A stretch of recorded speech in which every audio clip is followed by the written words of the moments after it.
Welcome to the 329th Julian Assange Sydney Town Hall gathering. The Australian public has the potential to become a very powerful collective force. But at present, it is in a state of disunity, brought on by the deceptive tactics employed by those with great power to control through wealth. The political theatre involving people in political parties fighting over various issues never results in bringing the Australian public what it collectively needs or wants. What it does do is bring about polarisation within the Australian public. The major political parties are very similar. but they violently disagree with each other on one or two relatively minor issues. Disagreements between the major parties are hyped up by the media, and many people are convinced to align with one side or the other.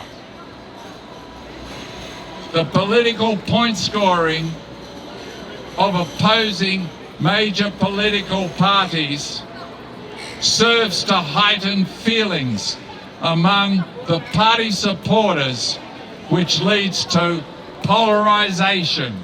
This polarization prevents unity, which is exactly what those who control the political parties and the media want. It is important that the Australian public is able to come together and resist those who seek absolute control. The Australian public needs to recognise the divide and rule tactics whenever they are used to create division amongst us. We don't have to get caught up in media narratives that are only produced to prevent our unity.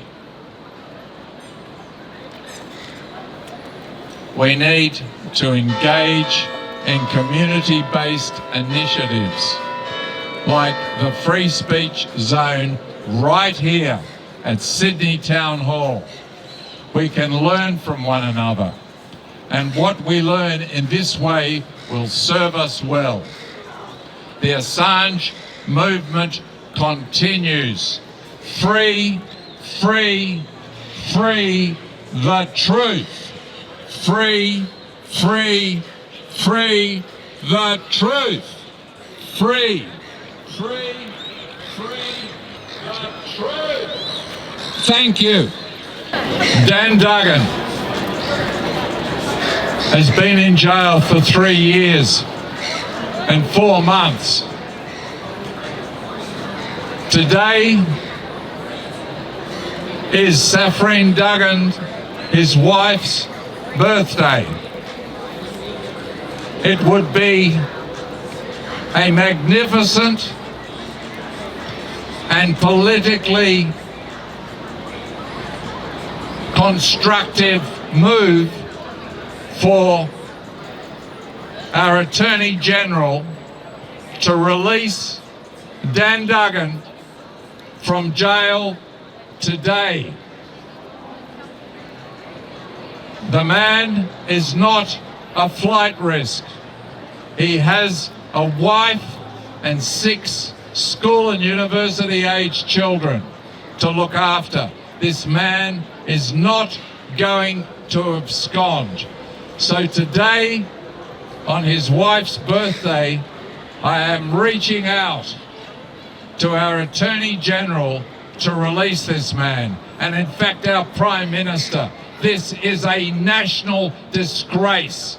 Our Prime Minister's job is to protect us, and he is not protecting the rights of Daniel Duggan. And I call upon the Prime Minister and the Attorney General today to do the right thing. Thank you. My name is Therese Cameron. I'm a whistleblower for unprofessional behaviour and criminal behaviour by New South Wales Health. But let me take you back to 2023. In 2023, I submitted to the Australian Human Rights Commission an airtight case that I knew I would win and that I did eventually win. So that airtight case was breach of my medical and religious human rights over the COVID vaccines and mandates.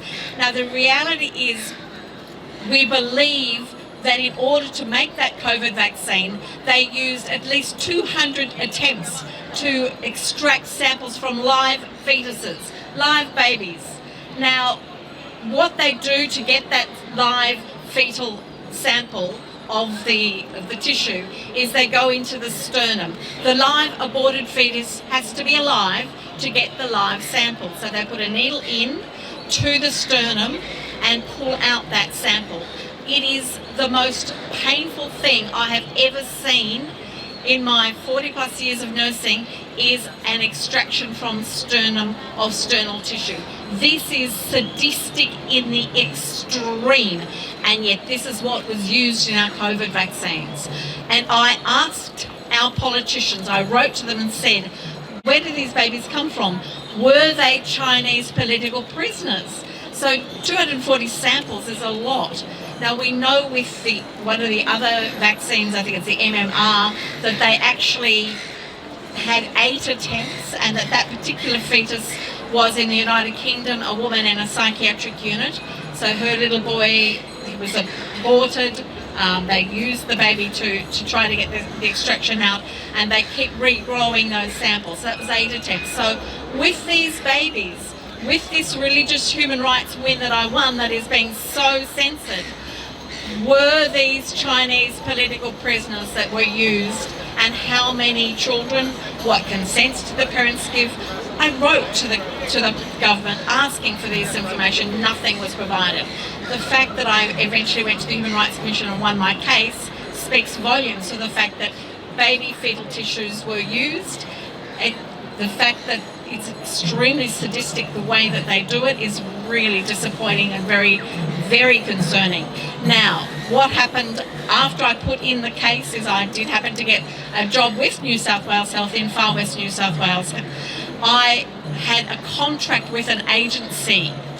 Right at the end of the contract, with 2 back-to-back contracts actually, and they did offer me a third, but I didn't want to stay there. I realised I'd been subject to wage theft, and my own union tried very much to reverse that. Now, my manager was on the board of the nurses union, so how am I subject to wage theft when supposedly my manager is on the board of a nurses union? It's quite the question. Now, this is a court-proven fact, because what then happened was I kept negotiating back and forward. New South Wales Health threatened me with litigation if I ever contact them again, even though they were in breach of contract and wage theft. So eventually, after I negotiated back and forward, they offered me a non-disclosure agreement of $5,400, which I turned down and wrote a whistleblower statement about this particular manager. Now, she has been removed from the workplace and had actually, even at that time, apparently been removed. But the reality is, then she wrote a complaint about me on the back of this complaint that was never properly investigated. It showed no wrongdoing, it showed no mental health issues, and in fact, now that it's gone to court, all of the evidence that I've put into the court has been validated as such. I did suffer wage theft. There was a fraudulent documented contract which went into the court, so that has been validated. There was threats of litigation prior to me approaching the New South Wales Premier's Department, and the New South Wales Premier's Department in September of 2024 made New South Wales Health back pay me, and yet somehow in the November, after New South Wales Health was proven to be guilty of wage theft, somehow there's a letter of complaint that was taken seriously. Now, that letter of complaint I took to New South Wales Police. They took one look at it. Initially they said, look, we're not looking at that because you're not seeing it with New South Wales Health. They looked at it, they immediately did register a case for investigation because I am well aware that New South Wales Police were aware she had already been removed from that particular workplace, the lady who wrote the letter. So I actually had a fraudulent contract of wage contract that I was able to prove was fraudulent, and that my nursing agency contract was the real deal.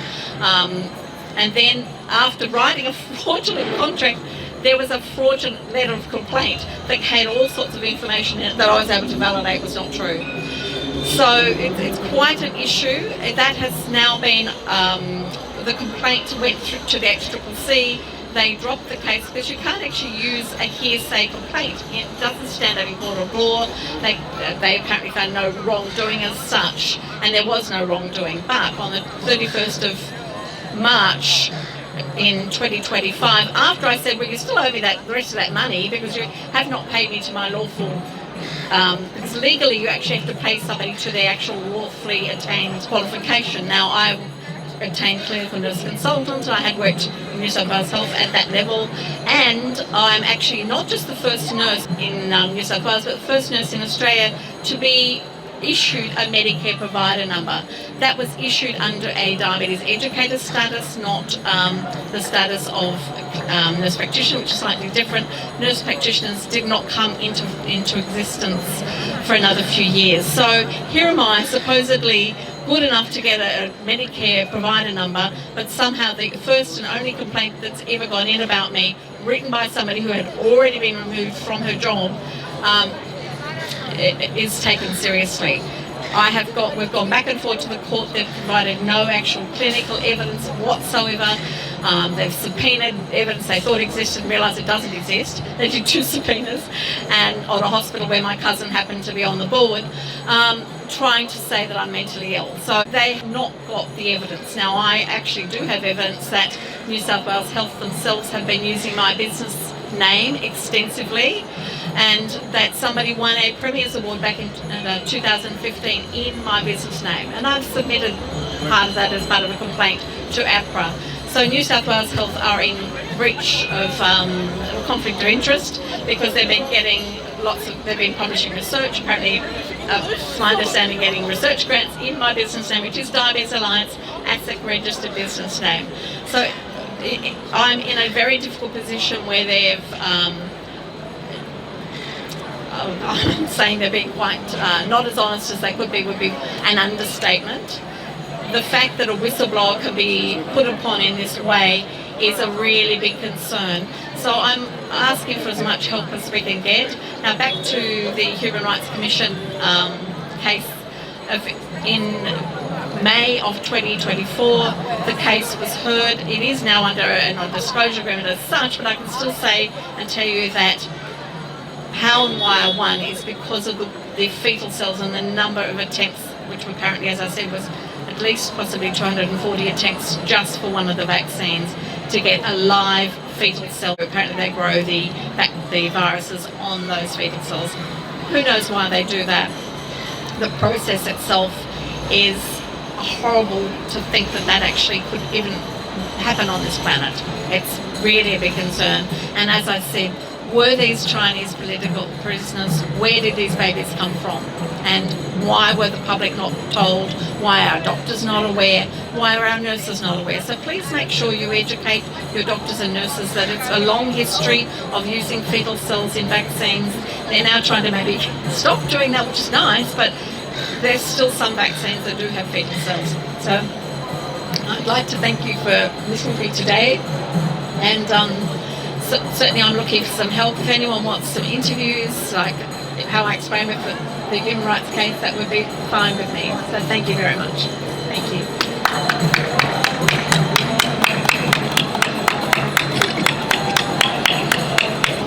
It's bloody witchcraft. What's witchcraft? Oh yeah, it's witchcraft. It's satanic witchcraft. Potions, you know, rat's tail, eye of newt. Yeah. Sternum of baby. Yeah, I know. It's what the fuck? And do you think I can get Who dreams this shit up? Do you think I can get anyone to interview me? So it is satanic. So what happened to me the week that I won my human rights case, because some of the journalists didn't know about it, I had 8 journalists look at my LinkedIn profile. So they know full well about this. 8 of them.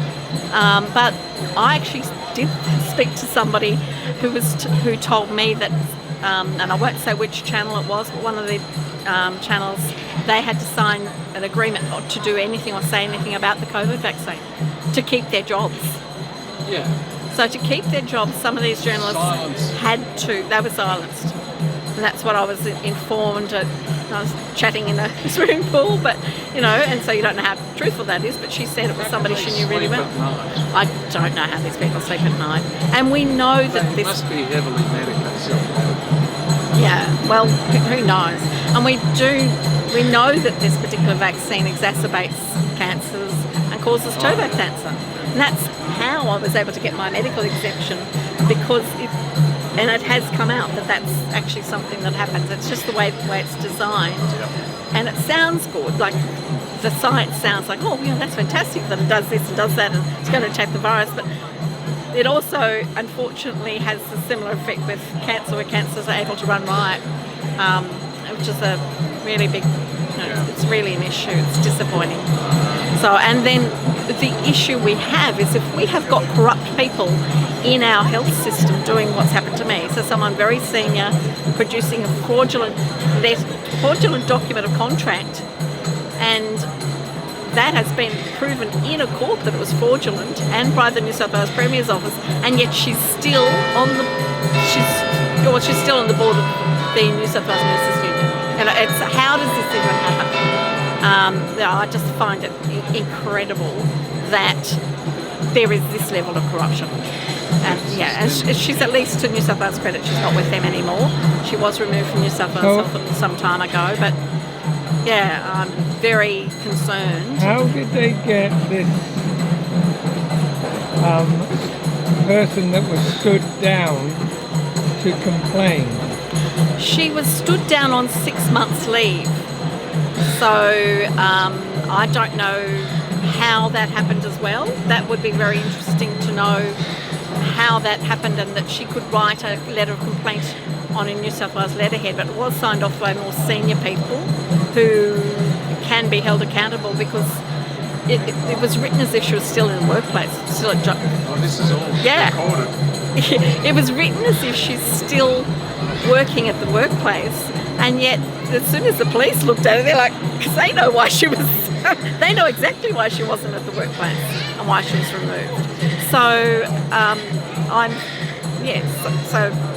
she was not at that workplace at that time, but somehow remains on the board of the Nurses Union. Absolutely ridiculous. Yeah, I have asked some the questions, did she make sure that when she re-registered with APRA that they were aware of any possible criminal charges to do with why she was removed from the workplace? And, how does this... Yeah. They can only contain this mountain of information for so long. Exactly. Eventually it's just going to spew out. Multiple nurses got paid back pay, and one of them, she got back paid 2025 after this woman was terminated, and yet she had had problems since 2021, she told me, and even when I worked there in 2023, she was saying, I'm not being paid properly. How does that happen when your boss is on the board of the Nurses Union? This is not on. This is really not on that this would happen. Something's very wrong, and it comes from the very top. So I don't know who's running the nurses and midwives now, but it always comes from the top. So we really, really need to look at that. Yeah. So I wonder how high the top is. Well, I think there's a secret top. There might be a secret top, you're right. It's come out publicly that Australia apparently, and they haven't mentioned any of the health systems, but that a lot of government organisations were involved in money laundering for the Epstein money, and it was a lot of the government systems, and that's come out. There's a guy in South Australia who's done some research on that, and it's shocking the number of sort of banks and different organisations that were named in the Epstein files as money laundering for the Epstein child rape and sex trafficking. So, and we're talking a lot of money. People don't understand how big this problem is, and there were many, many islands. And apparently Australia was the space where you launder your money. Aren't we lucky? So it's more important here in Australia than anywhere else on the planet, I believe, to ensure that people are held accountable, because eventually that will happen, and the public servants who don't do their jobs properly, who don't maintain or breach their fiduciary duty, they may find themselves in jail as well. And often that's sometimes how it happens. It's not necessarily the person who committed the crime, it's often sometimes the person who overlooked it. And that used to happen. It's important to put them off the rotten tree. Yeah. Because well, the people who don't. That's applying pressure to every other puppet who serves these Yeah, they just And they've got to know that they're going to get plucked off the tree. absolutely. And once that starts to happen. Yeah. And there has been instances, but we don't get told about it, where people are in jail for this type of thing here in Australia. And the other thing that people are not aware of, there was something called the Chevron case. So if you're a public servant, the Chevron case was passed in the 1980s, and it protected all public servants from all of their decisions. Well, guess what? That's been overturned, and that does relate to Australia. So it was passed in America, it's now been overturned by in the US. So it means that every single Australian government servant can be held financially liable for their decisions, which is huge. There's also the other issue that a lot of government organisations are registered with an ABN. That ABN is registered in turn on the Australian Stock Exchange. Who knows why that is? But guess what? The Australian Stock Exchange is registered in the US, Washington DC, and Washington DC is under direct military control. So my question is, if, can they be sued under the RICO laws? They may well find they can be. Because we used to be able to sue in the UK, if you remember, years ago. We could go to the UK and sue people. So can all of these people who are being bullied and what have you, people who are in jail, can they sue under the RICO laws, which means the people responsible can lose every last cent they've got. So people just do not get how big that is. The fact that we are registered in Washington DC and that Trump signed a agreement that the military is running Washington DC, and certainly since 2017 I've been watching things happening in the background, and there have been a lot of people resigning from very high positions, and it's quite interesting how many people have been smiling, and it's very interesting how many people have gone down. That's my understanding that some do deals and some don't do deals, some are arrested, and I remember and people don't like the current president, but the first day he got into power, there was a journalist who lost her job for speaking truth about one particular issue, and when he was being inaugurated, she was down at Guantanamo Bay. Yep. And they filmed her walking into Guantanamo Bay. In other words, there is something happening down here, guys. There are people being arrested, and I have reason to believe that Australia is involved as well, because we're part of the Five Eyes. Yeah. So, we're named in the Epstein files a lot. And if we are the money laundering centre, then the military US military will be really interested in what's happening here. Because they want to know where that money's gone. Because the best way to remove the deep state is to remove the money. So that's quite an interesting thing to think about. Yeah. And as David McBride said, we are the lucky country. We are the lucky country. We are. And we've got to get back to being the lucky. Exactly, and we need to remove these people from high positions. How anyone could write a court-proven fraudulent document and not be in jail for wage theft is outrageous, and still be on the board of the Nurses Union. Just unbelievable. And if anyone from the Nurses Union, New South Wales Nurses Midwives Union wants to contact me, more than happy. This is a court-proven fact. Thank you. And New South Wales Premier's Office fact that it was a fraudulent document. So, yeah.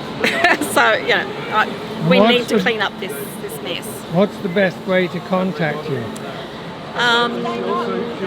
Put a comment in the YouTube comment with their email address? Yes, they could put a comment in the... or something? Yeah. Come here to Town Hall on Fridays, 5 to 7.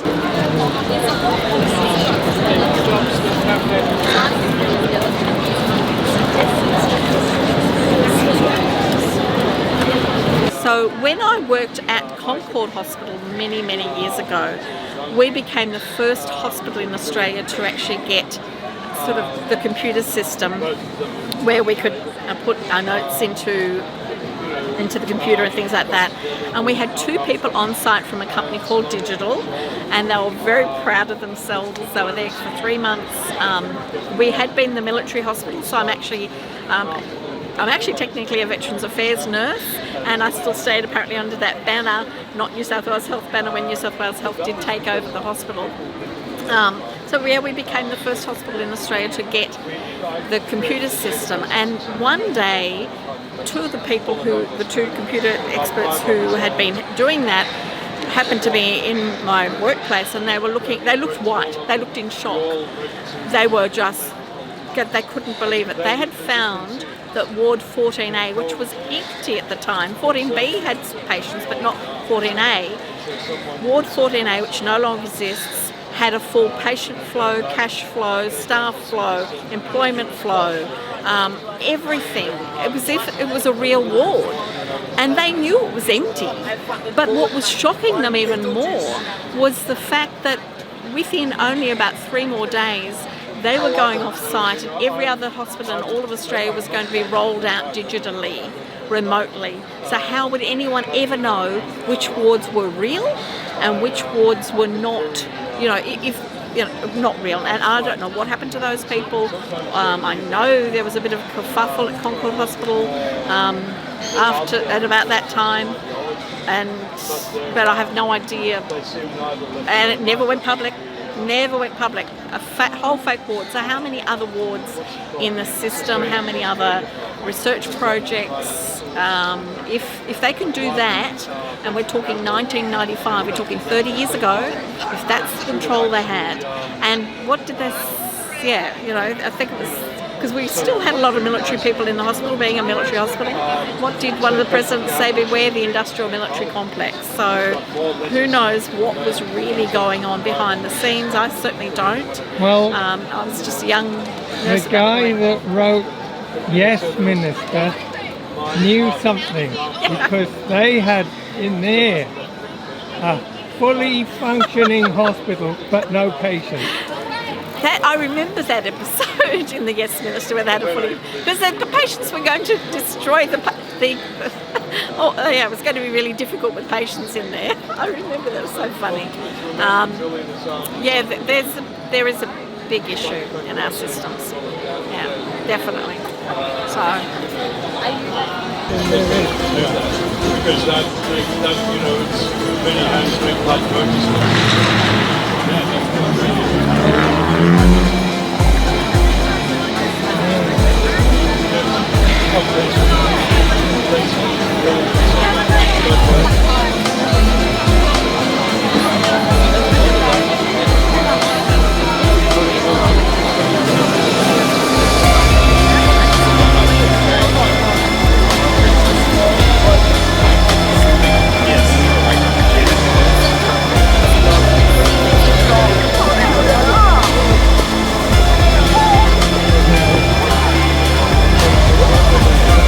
I don't think they're all what they're meant to be.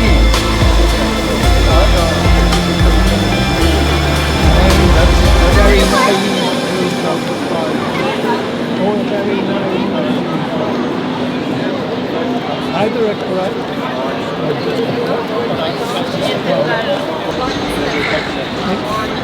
That's right. I was just curious. No. We are all Assange.